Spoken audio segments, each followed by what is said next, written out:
I worked as a security guard at a large hotel in Las Vegas during my late 20s. It paid way better than pretty much any other job nearby that I was actually qualified for, but the most annoying part about it was the scheduling and the staff.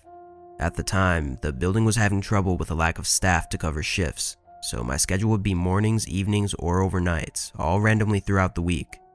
It made it really hard to even sleep sometimes, but again, I liked the money. Anyways, I was working a late evening shift this night and was at the front desk talking to two of my coworkers. It was around 11 and my shift ended at 12, so we were just passing the time. In the middle of our conversation, the phone rang on the desk that I was leaning on. Checking the number, it was from one of the rooms in the hotel, so I picked it up and asked how I could help them.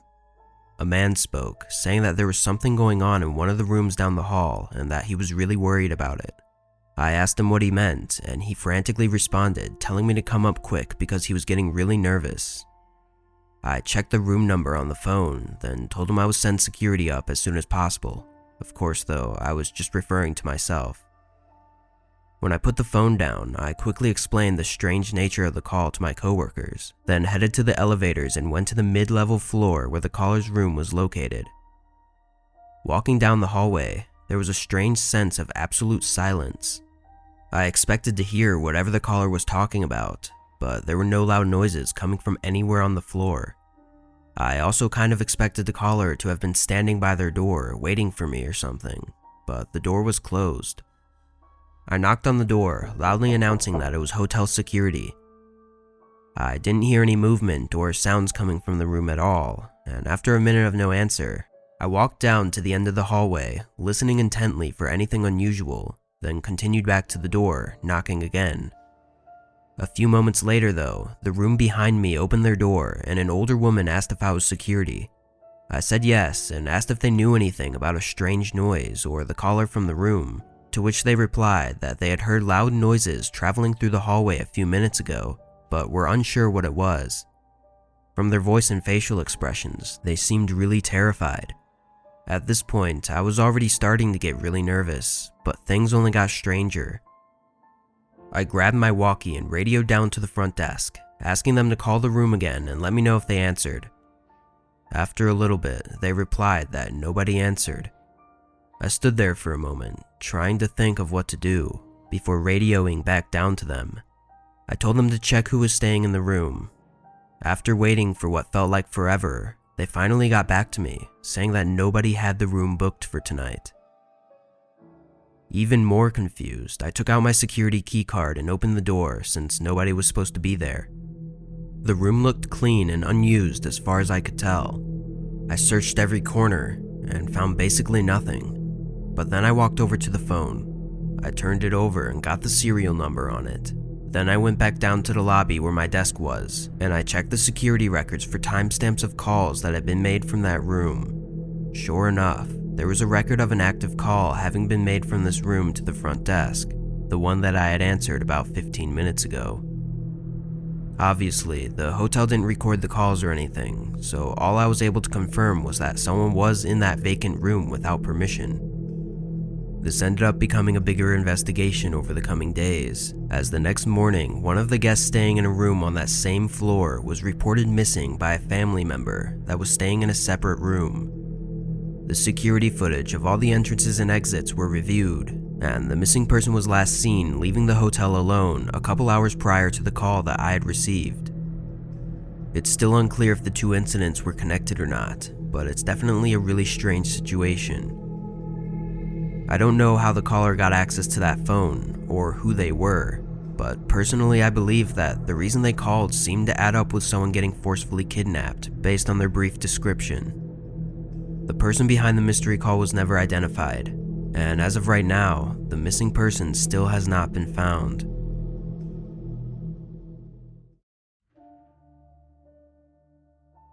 This happened to me during a business trip that I took last year for work. I arrived at the hotel and picked up my key to the room, which my company had paid for. It was a nice looking hotel on the inside, though a bit smaller than most other hotels. There were maybe 30 to 40 rooms total, and only 3 stories. My room was on the top floor, so I took the elevator up and started making my way down the hallway. I put my bags down by the door and reached into my pocket for the room key. But just as I did that, the neighboring room's door opens and a man steps into the hall. He greeted me, mentioning that he was my neighbor, and held his hand out, gesturing for a handshake. I confusingly shook it and told him my name, then started making my way into the room. As I walked in, I noticed that he went back into his room as well and shut the door. I thought it was strange that someone would come out of their temporary hotel room just to greet me as their temporary neighbor, but some people are just like that, I guess. I unpacked my small suitcase and duffel bag, then laid on the bed and turned on the TV. It was pretty late already, and I was tired from the flight, so I planned on going to bed early that night. I took a quick shower, then turned off all the lights. I laid there, trying to sleep for almost 20 minutes, before hearing the neighbor's door creak open, followed by seeing their shadow walk by my door, but they stopped just before they passed my room. Through the sliver of light under the door, I could see their shadow get closer for a second, before backing away and continuing down the hall. This obviously creeped me out, so I got up and made sure that all the locks were secured on the door, then went back to bed. The next day, I went to meet my coworkers at a company-owned building where we attended a presentation and had dinner. I didn't get back to the hotel until 10 p.m., and I was really exhausted. I tossed my work bag on the bed and then got in the shower. I was in there for maybe 10 minutes, when through the water splashing, I heard the distinct beep sound of the electronic door lock unlocking. I knew it was too late for it to be the cleaning services, so my mind instantly jumped to the strange man staying in the room next to mine, but I didn't know how he could possibly have a key card that could unlock my door. Not knowing what to do, I stood there silently as I listened to the door slowly open and then close, followed by footsteps walking past the bathroom door. With the shower running, I knew that they had to know that I was in there, which terrified me even more. I tried to quietly step out of the shower as to not alarm them. Then I quietly put on a pair of pants that I had laying on the ground. Making sure to lock it, I leaned my ear up against the bathroom door and listened. I could hear a faint noise, sounding like someone was searching through one of my bags. Of course I wanted to confront them, but for all I knew, they could have a gun or a knife. In the moment, I really just felt helpless and frozen in fear. I had no idea what this guy could want from me, but soon the room went silent. While I didn't have my phone with me, I figured my best bet was to call for help. At the very least, it would hopefully get the guy to run away. I took a deep breath, then started banging on the bathroom door, yelling for help as loud as I could.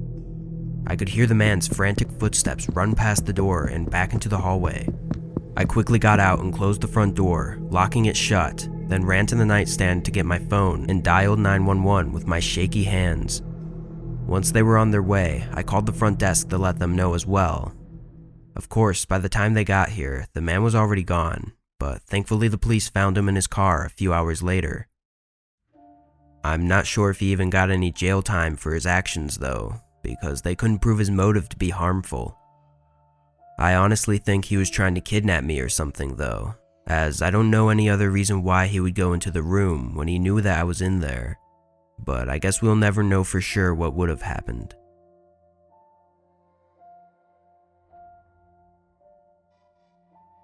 My family would take yearly vacations to a different hotel and resort every summer.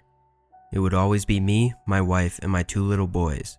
For the most part, we would spend all of our time at the resort rather than going out and visiting other places. It made it cheaper since we didn't need to rent a car, and it was just relaxing to stay at a nice place and get away from everyday life. Of course, when we first arrived in the morning, we all unpacked and the kids immediately wanted to go to the water park. My wife and I sat on the chairs around the pool, while the boys went off and played with the other kids at the water park that was right next to the pool. We sat there enjoying the sun for about 2 hours before we both decided we should get back to our room so we could get ready to go out for dinner.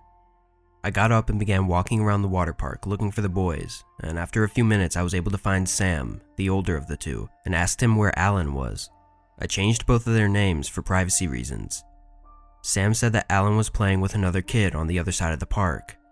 I told Sam we were leaving and to run back to Mom while I went to find Alan. I was searching, walking around like an idiot for probably 10 minutes, starting to get nervous when I finally saw him. He was in the back corner where a few chairs were set up and was talking to a small boy that looked about his age. Sitting in the chairs next to him was a couple, seeming to be the boy's parents. I walked up and briefly introduced myself, but they didn't respond, aside from giving me a slight smile. There was an awkward couple seconds of silence, then I told Alan that we were leaving for dinner and led him back to the hotel. I asked him about who his new friend was, and he said he was playing with him at the water park, but that was pretty much it. Alan was a pretty talkative kid, so it was nothing out of the ordinary, but then he told me something strange. He said that the boy introduced him to his parents, who then invited him for dinner tonight. I found it really strange that someone would invite a young boy to dinner without even talking to the boy's parents. I told my wife as soon as we got up to the room, and she was also really worried about it. We ended up going somewhere quick for dinner, and got back to the hotel around 5. The kids both seemed pretty exhausted, so we were ready to just relax for the rest of the night. We got in the elevator and made our way up to our floor. But as the elevator doors opened, Alan's new friend and his mother were standing there as if they were waiting for the elevator to go down. As soon as we got out, the mother looked at me with a short smile and asked if Alan could join them for dinner tonight. I briefly looked at my wife, who seemed just as confused and concerned as I was. Then I looked back at the lady. "We already had dinner tonight, but maybe we can work something out for tomorrow." Her smile faded as she turned and walked down the opposite hallway, I assumed to their room. I knew both me and my wife thought the same thing, that they were creepily waiting for us by the elevator the whole time just to ask about dinner. When we got inside our room, we pulled Alan aside and strictly told him to not go near that family without one of us with him. He seemed a bit upset about it, but he agreed. I also pulled Sam aside separately and made sure he knew of the situation and that I wanted him to look after his little brother if ever we weren't around. We all took turns showering, then relaxed on the bed and couch for the rest of the night. I was pretty annoyed at how the vacation was going already, having to be stressed out for my child's safety, but I assured myself it would be better tomorrow. Eventually, we all got ready for bed and turned out the lights. There were 2 beds in the room, one that my wife and I slept on, and the other for the 2 boys to share. A few hours into the night, I was shaken awake. I jolted up, as I guess I was pretty on edge, and I saw Sam next to me, still shaking my arm. "You okay, bud?" Sam responded quietly, whispering to me that Alan was talking to someone at the door. I immediately jumped out of bed and turned the corner leading to the front door. From the short glimpse I got before yelling at him, I could tell he was in the process of figuring out how to unlock the door, and I could hear a faint voice on the other side. I sprinted towards him, screaming for him to back away from the door. Alan jumped back, frightened by the volume of my voice. I slammed against the door, hearing footsteps sprinting down the hall as I finished unlocking the door and swung it open. I know I should have just stayed in the room and called for help, but I was in such a rage that all I wanted was to confront the creep. Entering the hallway, I saw a quick figure of a man turn the corner down the hall towards the elevators. I tried to catch up, but once I turned the corner, there was no sight of him. He wouldn't have had time to take the elevator, so I knew he was staying in a room on that floor. After looking around for a few minutes, I ran back to our room and met my wife, who was already awake due to the chaos of the situation. I told her to lock the door, as I was going to go to the front desk to inform them of the incident. By the time I got down to the lobby, my adrenaline was starting to fade out and I was trying to calm myself down so I could explain what happened. There was a young woman at the counter that I talked to, and I could tell she had never dealt with a situation like this. She called a security guard over to talk to me, as well as her manager. After a few minutes of discussion though, it was pretty clear that they couldn't do much about it. They had no security cameras in the hallways, only on the entrances and exits. I didn't have any proof nor description of the man at the door, or his relation to the parents who asked about dinner. Obviously, I assumed it was the father of the other boy, but even though I felt like I knew for sure the intention of the creepy parents, I couldn't really prove it. In short, the best they could do was give a refund for the remaining days, so we had to move to a different resort 30 minutes away. It's a really terrible feeling as a parent to know that there was someone likely trying to kidnap your child, and yet there is nothing anyone can do about it. I hate knowing that those creepy parents are probably out somewhere right now trying to get unknowing children into some weird trap of theirs. Those people deserve to rot in prison, and I hope that me sharing this experience can inform other parents of the true dangers, and hopefully help save their children from these horrible people. What freaks me out the most is the possibility of the boy that was with them being someone else's missing child, who they now use to lure in other innocent children.